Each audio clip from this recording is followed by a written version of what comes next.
Video નીચેના નાખો ને મારે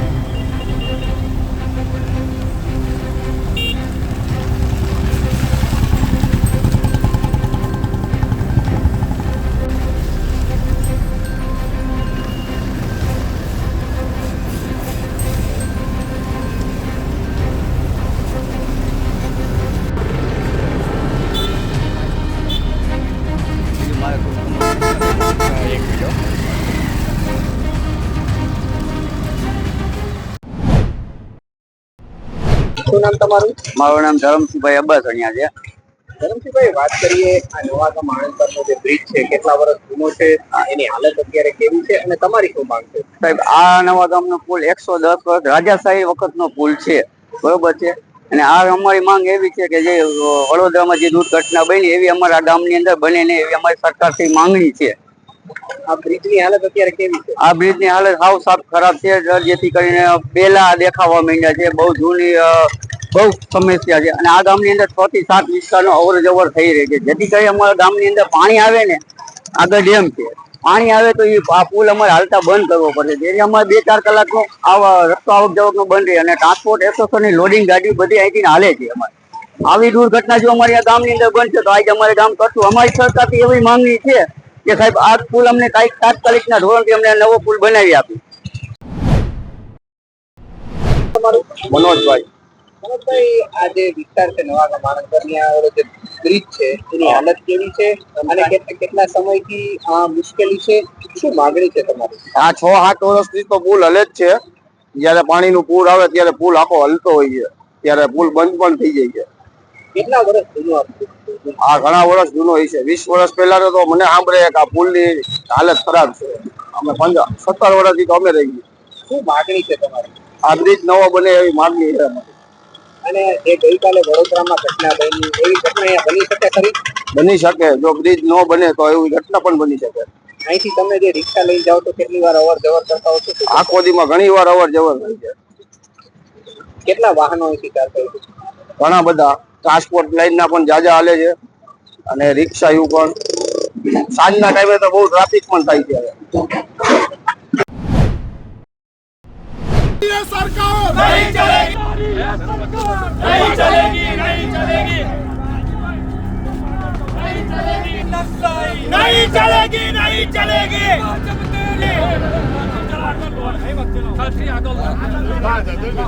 नहीं चलेगी। आज अब तेरी दादागिरी नहीं चलेगी, नहीं चलेगी। आज अब तेरी तानाशाही नहीं चलेगी, नहीं चलेगी। आज अब तेरी तानाशाही नहीं चलेगी, नहीं चलेगी। भ्रष्टाचारी ये सरकार नहीं चलेगी, नहीं चलेगी। भ्रष्टाचारी ये सरकार नहीं चलेगी, नहीं चलेगी। तानाशाही ये सरकार नहीं चलेगी, नहीं चलेगी। भ्रष्टाचारी ये सरकार नहीं चलेगी, नहीं चलेगी। मुख्यमंत्री राजीनामा दो, मुख्यमंत्री राजीनामा दो, गृह मंत्री राजीनामा दो, गृह मंत्री राजीनामा दो, मुख्यमंत्री राजीनामा दो। भाई भाजपा, भाई करती है, पुलिस को आगे करती है, भाजपा करती है, पुलिस को आगे करती है, भाजपा करती है, पुलिस को आगे करती है, भाई पुलिस को आगे करती है।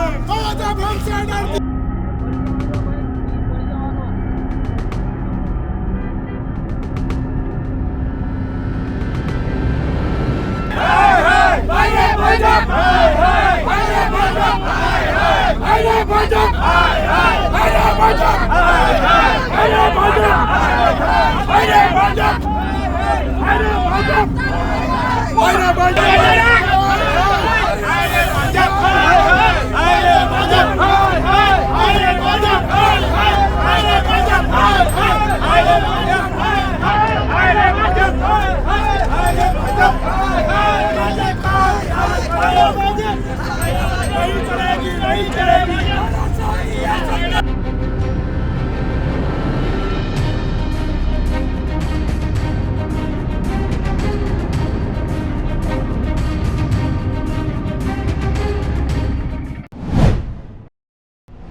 અનેક વાર રજૂઆતો કરી છે. જંબુસરનું ડેલિગેટ હોય કે આંબોદી ડેલિગેટ હોય, તેમ છતાં આ સરકારે કોઈ પણ પગલાં આજ દિન સુધી ભર્યા નથી. આ રસ્તો પુલ એટલો જર્જરિત છે કે જતા આવતા ક્યારે તૂટી પર હમણાં પણ તૂટી પર એ પરિસ્થિતિ છે. હાલના માર્ગ અને મકાન મંત્રી જો ગુજરાતના મુખ્યમંત્રી છે, તેમને જે દુર્ઘટના બની છે ગંભીરા પુલની, એમને શીખવાડી પર માન્ય અમારા માજી ધારાસભ્ય જસપાલસિંહે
વિજાપુર હિંમતનગર હાઈવે દેરોલ ગામ છે, તે પુલ છે બરાબર. તેઓ એ પુલ અમે રોજ આવણ જાવણ ચાલુ છે બરાબર. તે પુલ વાઇબ્રેટ થાય છે બરાબર, એટલે ગમે તે ઘટના બની શકે. તે એ સરકાર રાહ જોઈ રહ્યો છે. પહેલાં વડોદરા ઘટના બની, કાલે આ પુલની ઘટના બની શકે છે બરાબર. આ પુલ જેમ બને એમ તેમ થોડું જલ્દી બનાવે તો સારું એમ. બહુ અમરસિંહ. ઘણા સમયથી ઘણી રજૂઆતો કરી પણ કોઈ સાંભળતું નથી અને પુલ બહુ જર્જરિત થઈ ગયો છે. મહેસાણા સાબરકાંઠાવાળા કોઈ તંત્ર સાંભળતું નથી. વાઇબ્રેશન અહીંયા ઊભા ને તો આપણે ઊભી રહી શકાતું નથી. બાઇક લઈને આપણે ઊભા રહીએ ને નદીમાં કંઈક પધરામણી કરવા માટે, તો આપણે ઊભી જે આપણે નીચે પડી ગયા ને એવું લાગે છે, કે આપણે પુલ જોડે નીચે પડી ગયો એવું લાગે છે. કેટલા વર્ષ જૂનો છે? 55-60 વર્ષ જૂનો છે. શું માંગ શું છે? રજૂઆત માંગ નવો પુલ બનવાનો માંગ છે મારે. કેટલી હાલાકી કેટલી થાય છે? અવર જવર ભારે ઘણી ભારે થાય છે. ઘણી વખતે તો વચ્ચે એક એક્સિડન્ટ થાય તો 4-5 કલાક સુધી અહીંયા ઊભું રહેવું પડે છે. શું નામ આપનું? પરમાર કાળુસિંહ અમરસિંહ ગામ.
મારું નામ વિજયભાઈ ઈશ્વરભાઈ પટેલ, રહેવાસી ટીકર. હવે મારા ગામમાં આ પુલની સ્થિતિ, પુલ 20 વર્ષ થયા બનેલો છે, 20 વર્ષ પ્લસ થયા, પણ અવારનવાર આમાં ગાબડા પડી ગયા છે અને 2-4 વાર રિપેરિંગ કરી ગયા છે ને અત્યારે હાલ 4-5 થીગડા મારી દીધા છે. હવે આવો અતિ જોખમી પુલ જો થીગડા મારીને ચલાવવાનો હોય તો નીચે 70 ફૂટ પાણી ભર્યું છે. કાલ સવારે કોઈ મારી સ્કૂલ બસનો, મારા ગામનાનો, કોઈ આજુબાજુમાં ગામમાંથી આવતા હોય કોઈ મહેમાનો, આ તે એનો અકસ્માત થશે તો એના જવાબદાર કોણ? અમે વારંવાર રજૂઆત કરીએ છીએ, છતાં મારા ગામમાં જવા માટેનો મોરબીની કનેક્ટિવિટીનો 15 ગામને એક જ પુલ છે, માત્ર એકને એક પુલ છે. એક નાનો પુલ છે તો એ વરસાદી પાણી આવી જાય તો એ બંધ કરવામાં આવે, તો અમારે જવાનું ક્યાંથી? અમારું ગામ તરત સંપર્ક વિહોણું થઈ જાય છે. મારું નામ મનીષભાઈ યરવાડિયા. આ પુલ રહ્યો એ 20 વર્ષ થયા છે બહેનો એને, અને છેલ્લા 4 વર્ષ થયા 12 મહિનામાં 2 વખત થીગડા મારી જાય છે, વચ્ચે ડગરા પડી જાય છે, અંદર હોરો હોલ થઈ જાય છે, ડગરું મારે છે અને ડગરું મારીને વયા જાય છે, અને વળી પાછા 6 મહિના થાય ને ફરદીને વળી પાછા વાહન મોટા હેવી હાલે વજનવાળા એટલે તોડી નાખે છે. તો છેલ્લા 5 વર્ષથી આ બધું આમનામ હાલે જ છે તાકરદીના, કોઈ જોવા આવતું નથી, આવે એટલે રોડ તૂટી જાય એટલે એમનામ હાંધા કરીને વયા જાય છે. અને નિશાળિયા છોકરા પણ અહીંથી જ જાય છે, અને આજુબાજુના 4 ગામના લોકો પણ અહીંથી જ નીકળે છે, અને જવા માટે નદીમાં પાણી હોય તો ક્યાંય જવાનો ઓપ્શન નથી આપણી પાસે.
આજે હું કલેક્ટરશ્રીને સવારમાં જ હું મળવા ગયો હતો, અને મારા લેટર પેડ પર એમને મેં લેખિતમાં જાણ કરી છે કે નેશનલ હાઈવે નંબર 56 છે આ, અને આ હાઈવે નંબર 56 પર ડોન બોસ્કો પાસે એક બ્રિજ આવેલો છે. એ બ્રિજને 100 વર્ષ કરતાં પણ વધારે વર્ષ થઈ ગયા છે, અને આ બ્રિજની અહીંયાના એન્જિનિયરો દ્વારા એનું ચેકઅપ કર્યા બાદ એને લેખિતમાં રજૂઆત બી કરી દીધી છે, લેખિતમાં એમને લખાણ બી આપી દીધું છે કે આ બ્રિજ હવે ઓવર ટાઈમ થઈ ગયો છે, હવે ટકી શકે તેમ નથી. તો છતાં પણ વહીવટીતંત્રએ ધ્યાનમાં ન લેતા અને વહીવટીતંત્રને ને આ ગઈકાલે જે ઘટના બની છે એ બહુ દુઃખદ ઘટના છે, એ ઘટના ફરી પાછી અહીંયા છોટાઉદેપુરમાં ન દોહરાય એના હેતુ અગાઉથી જ અમે કલેક્ટરશ્રીને રજૂઆત કરી છે કે આનાથી, કારણ કે આ વરસાદમાં આ જો બ્રિજ તૂટી જાય તો મધ્યપ્રદેશને જોડતો આ બ્રિજ છે, અને મધ્યપ્રદેશને જોડતો કનેક્ટિવિટીવાળો જે બ્રિજ છે, પછી આ તૂટ્યા પછી અમે ચોમાસાની સિઝનમાં ડાયવર્ઝન બી શક્ય નથી અહીંયા. એટલા માટે આજે કલેક્ટરશ્રીને અમે રજૂઆત કરી કે રજૂઆતમાં એ જ છે કે સ્કૂલ વાહનો, સ્કૂલ બસ અને બાળકો જે વિદ્યાર્થીનીઓ જે સ્કૂલ પર જાય છે, આવે જાય છે, એ લોકો સિવાય અને 4 વ્હીલ આ લોકો સિવાયના તમામ ભારે વાહનોને બંધ કરવા હું કલેક્ટરશ્રીને આજે રજૂઆત કરી છે. તંત્રએ જ્યાં સુધી કુદરતનો બીજો તમાશો, કે કુદરતનો તો તમાશો ના કહેવાય પણ કુદરત બીજો નિર્ણય ના હાલે ત્યાં સુધી આ લોકો વહીવટી તંત્રના કાન નથી ખોલતા. વડોદરા જે બ્રિજ તૂટ્યો છે એ બ્રિજ એ 40 વર્ષ જૂનો બ્રિજ હતો, ત્યાંના પણ સ્થાનિક નેતાઓ, સ્થાનિક આગેવાનોએ ત્યાં બ્રિજ માટે રજૂઆત કરી, તોય છતાં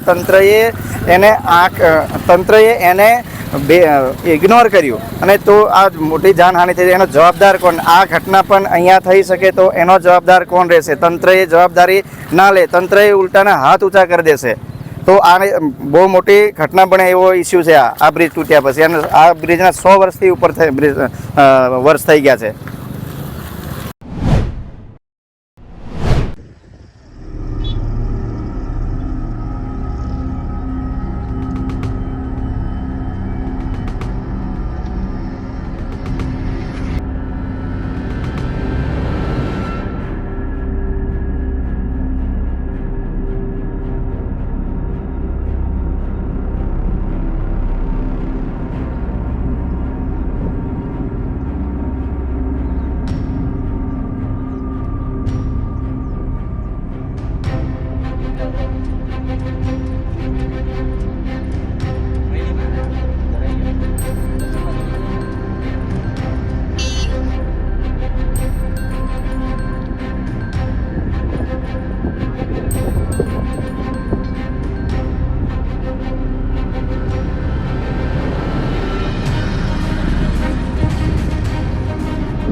આજ રોજ પાદરા તાલુકાના ગંભીરા ખાતે મહીસાગર નદીનો પુલ તૂટી જવાથી જે મોટી હોનારત સર્જાય છે એવી હોનારત સાવલી તાલુકામાં ના થાય અને સાવલી તાલુકાના ઘણા નાળા અને બ્રિજો જર્જરિત હાલતમાં છે એ અંગે અમે આજે આવેદનપત્ર આપવા માટે આવ્યા હતા પ્રાંત અધિકારીશ્રીને, અને અમે એમને સૂચન કર્યું છે, અમે એમને ભલામણ કરી છે કે સાવલી તાલુકાના નાળા અને પુલોની તાત્કાલિક ચકાસણી કરવામાં આવે.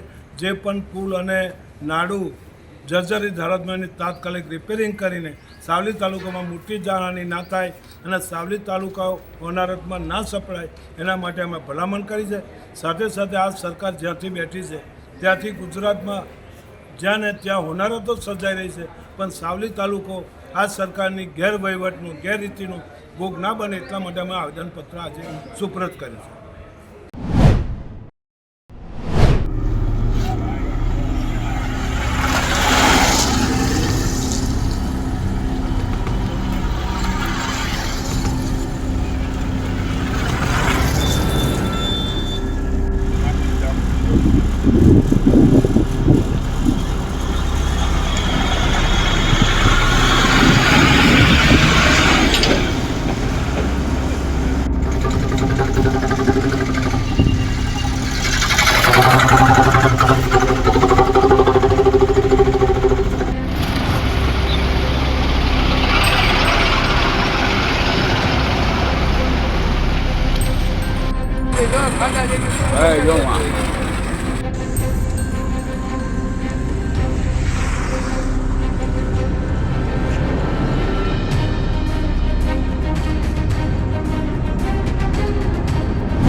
મારું નામ કૌશિકભાઈ ગંગાજળિયા. કૌશિકભાઈ, આ વેગીરી પાસે જે ભાદરનો પુલ છે, શું કહેશો, કેવી જર્જરિત હાલતમાં? હાલત એટલે આની તો બહુ જોવાલાયક જ એવી છે કે આમાં બહુ ખરાબ પુલ છે કે આની હાલત જ ગંભીર છે કે લાગડ તળિયા પડી ગયા છે કે આને ખાલી 4 વ્હીલ નીકળે ઉપર, અત્યારે પુલ ઉપર જ ઉભા છે. 4 વ્હીલ નીકળે તો 4 વ્હીલ નીકળે ને તો જ ધ્રુજારી આવે છે પુલ. શું કહેશો, જોખમ કેવા પસાર ક્યાં આ જોડતો પુલ છે? જોખમ તો આ ધ્રુજારી જો અત્યારે 4 વ્હીલ નીકળી તો એટલી ધ્રુજારી આવે છે, મોટા વાહન નીકળે છે તો હવે આ શું થાય એનું જ કઈ નક્કી નથી.